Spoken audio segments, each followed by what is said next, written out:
Nice that you see it all rise up, and this is a process that usually takes like weeks.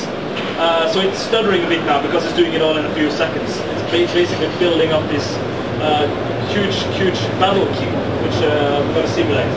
Well, yeah, exactly. We're going to simulate now a PvP siege. Of course, this will usually involve hundreds of players. We don't have access to hundreds of players in here, so we have to simulate this. So we have created a series of NPCs that's going to act like players, and so we can demonstrate how sieging looks in Age of Conan. So this is a player. So let's just imagine that this is a player. This is a player battle keep. They have the guild has built up. That's okay.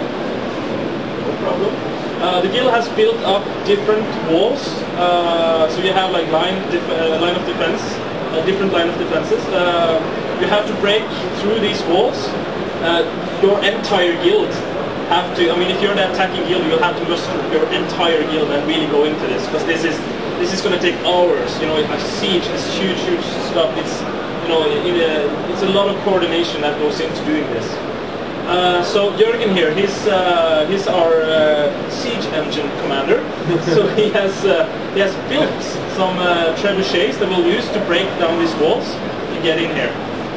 So of course you just have to envision hundreds of players on these battlefields instead of these mindless NPCs. So okay, so the first thing you want to do when you're sieging a player battle keep is that you want to break down a wall. You have to break down a wall. Erling is doing this now. You see that the walls are crumbling, they start to burn, they take damage. This will of course take much longer time. It's not going to go that fast on the live servers. And you know, okay, the defending guild now is going, oh shit, this is serious. We have to actually go out and protect our guild, our battle keep. So they will go out through the gate, as you see there, ready to defend the battle keep. So I'm going to spawn some soldiers. Archers, the attacker archers are usually placed in the back and so on. So it's a lot of tactics involved in this actually.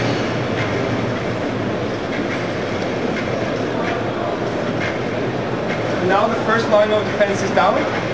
As a defender, you can choose to go back to like an inner ring of defense, or you can choose to charge out. And if you die in these battles, you only respawn at your keep or in that battle tent on each side. So if you die, you're not out of the battle, it just keeps on going. And if you get problems, big problems, you can even hire mercenaries, other gamers as mercenaries. You can set out a call through the game system and offer them money, and then you can teleport them into your battle keep to help them fight for you. And the best mercenaries can even get 5 mercenary levels.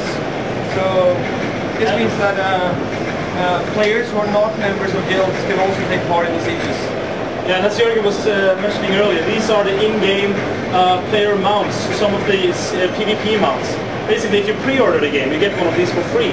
So you can mount this mammoth, and this will help you actually destroy walls and buildings. While the killer rhino that we have over here, they will actually plow through large enemies of players. So now we've broken down the first line of defense. So we're gonna rush in.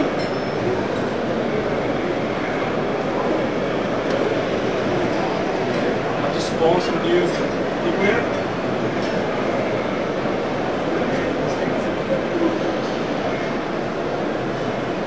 I'm going to rush in, and here you see the second line of defense, which is a new wall that we have to bring down.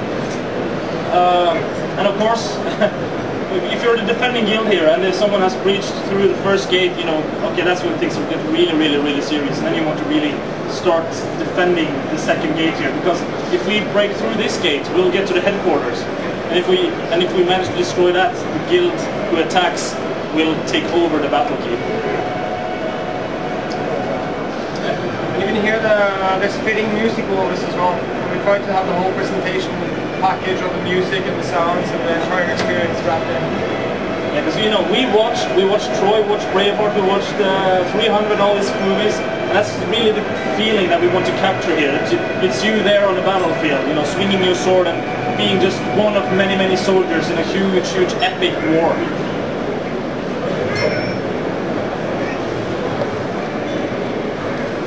You need to spawn this thing.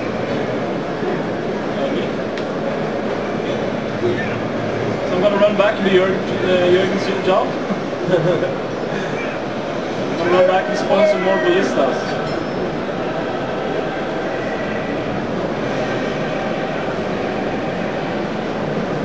There's a lot of rules attached to this system. So this is the biggest cities, and they can only be attacked in windows. So the biggest city, there's a window after you take control of it. You have a window of 7 days of peace if you want to.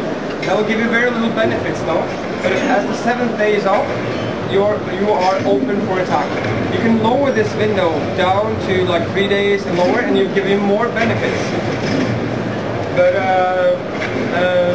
I mean, that means that you need to spend more time protecting it. And also if you build smaller structures like forts, you have a cycle of 3 days, and the smaller structures like resource nodes is a cycle of 1 day. So basically there's always PvP action going on here in the Border Kingdom. And with all these different sizes, it means that all kinds of guild sizes can participate. You don't have to be a super guild to build a city in Age of Conan. Okay, so we're going to break down the second line of defense. Just tell my siege weapons to direct their hits here. I see it on the inside of it.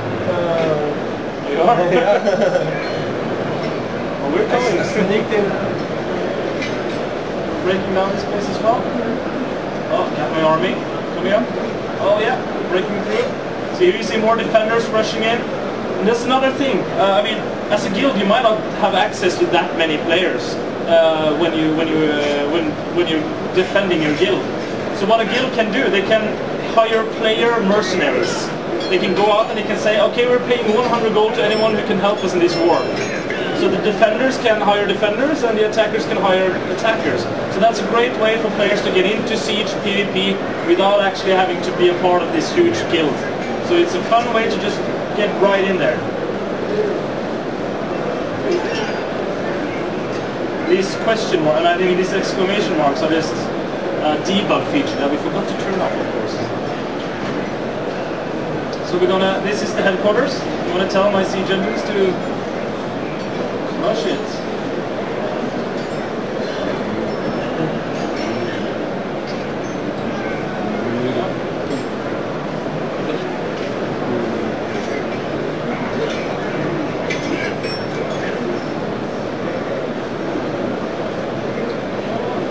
What happens when you bring down the last battle keep? It'll spawn an NPC boss mob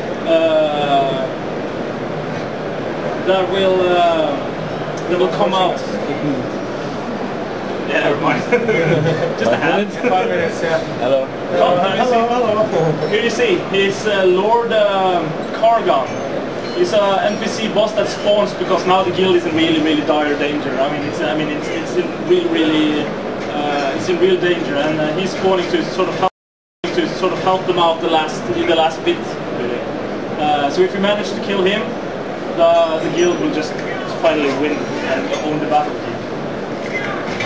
Then it's your turn to build, and then you are the defender for the next time. And within these Border Kingdoms, there's going to be instancing in online games where you can build like copies of playfields on top of each other if they're full of players. In the Border Kingdoms, there will be very few copies of the playfields. There will be very few of these battle keeps. We estimate about 9 of these battle keeps on one server, which means that it will be very sought after because it gives you a great many benefits. So it's important to have one if you really want to be powerful.